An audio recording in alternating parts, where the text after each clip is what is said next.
got fat. Got fat. Big. Fat is the way the same as a bungalow. Got even more fat. Hello and welcome back to Assetto. Let's first take a moment for my broken Logitech G920. Anyway, today we're gonna have a look at the heaviest car on earth. Can you guess what this is? What are the powerful luxury German car brands? Well, the trio we can all think of is of course Mercedes, Audi and BMW. And with BMW we have the M division. And in the M division we have one of the smallest cars, the BMW 2023 BMW M2. Which in my opinion, if you want a small car, but a sporty car, this is one of the cars you should look into. It is rear wheel driven, it has a 3-liter twin turbo inline 6 which produces 460 horsepower and lets you do this.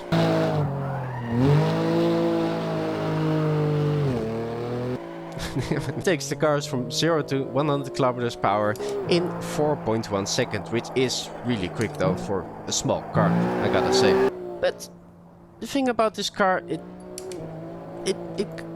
got a bit heavy. Well, I think it's safe to say it got fat. It weighs 1,700 kilos now, and if you think, well, that doesn't sound like a lot. Well, the 2023 BMW M4 CSL, which we reviewed last year as well, that is bigger, more powerful, and it weighs 100 kilos less. So, yeah, I do think it's safe to say the M2, the little brother in the M division, got fat. I'm not sure why this car needs to weigh the same as a bungalow. Somebody probably could tell me. But I know that there's a car in the M division that got even more fat. So let's have a look at that one. Well. So the BMW M2 got fat. A lot of things are getting fat. Phones are getting fat, people are getting fat. But all of that combined is not as fat as this car we have here. This is the 2025 BMW M5. The heaviest M car BMW ever produced. It is very powerful, looks very aggressive. Does all of this extra muscle make up for this obese McDonald's addicted 2025 BMW M5? Well, let's have a look. So, the biggest M car, the big brother of the BMW M2. A very big, fat brother now. Last year with the 2024 BMW M4 CSL and the BMW M2, which I both really like to drive, especially the M2 because it was something smaller just to throw around corners, and the M4 CSL, which was just a beast as well to drive, and I really liked the both of them. And now we have this, the BMW M5. And I said earlier on that the M2 gained a little bit of weight, but you will be in for a surprise to hear what this car actually weighs. So let's talk about the statistics of this car first. The car comes with xDrive, the all-wheel drive system from the BMW, but it's rear-wheel biased. The all-wheel drive is driven by an 8-speed automatic transmission. Then the engine. Well, this car is a hybrid now. It still has the mighty twin-turbo V8, but where the weight mainly comes from is the hybrid system. Car comes with 717 horsepower and 1000 Newton meters of torque, which is quite impressive and lets you do stuff like this. But then again, the car is 500 kilos heavier than the previous generation. Obviously, it has a little bit more power, but 500 kilos. Do you know how much that is? This car weighs actually the same as an elephant. An elephant weighs approximately 5,000 kilograms. Car is not as heavy as an elephant.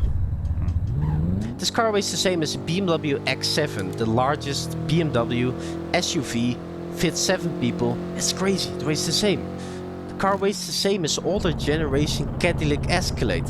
This car weighs the same as a 1959 Cadillac Eldorado. This car weighs the same as a Ford F-150 Raptor. This car weighs actually the same as a 2012 Lamborghini R6 125 DCR. Anyway, you get my point, it is heavy. Car goes from 0 to 100 kilometers per hour in 3.5 seconds, which is quick though for such a big car. So heavy, still 3.5 seconds, but then again, it is half a second slower than the previous generation. Car takes you all the way up to 250 kilometers per hour, which is limited, same as the BMW M2, but if you get the M package, limit goes to 305 kilometers per hour. I don't quite understand why you need a M package on an M car anyway, but well, there you have it. Then the mod. Well, this mod is made by Seki Performance. Car comes with a lot of different color options. It's rain ready, all lights and indicators are working. The grille lights up as in real life as well. Beautiful interior, detailed cluster, but unfortunately not the sport version as we find in the BMW M2 for example. Ambient light is working and we got the working Android Apple CarPlay. Small detail I like as well is that when you turn left or right, the light actually comes on either side. Well then, the mod. How does it drive?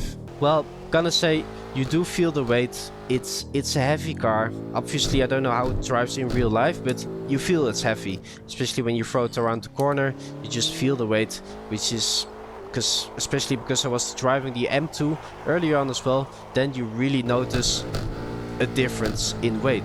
Now, I have to say, I'm not the biggest fan of all-wheel drive, so I turned this car into rear-wheel driven only in the options. But as hard it is to say, I quite like it. It's a nice, fun car to drive. It's obviously you have like the Lamborghini I was driving a few videos ago. It's so realistic. That drives perfect.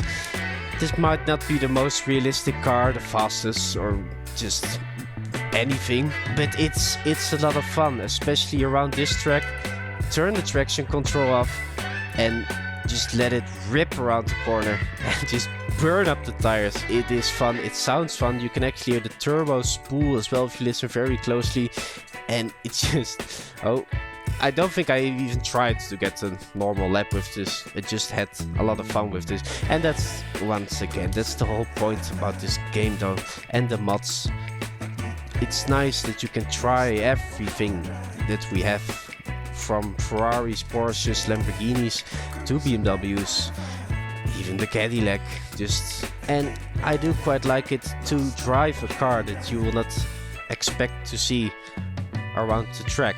Especially not doing this. It's just a lot of fun. Seki Performance, thank you for this car. Thank you for watching as well. And see you on the next one.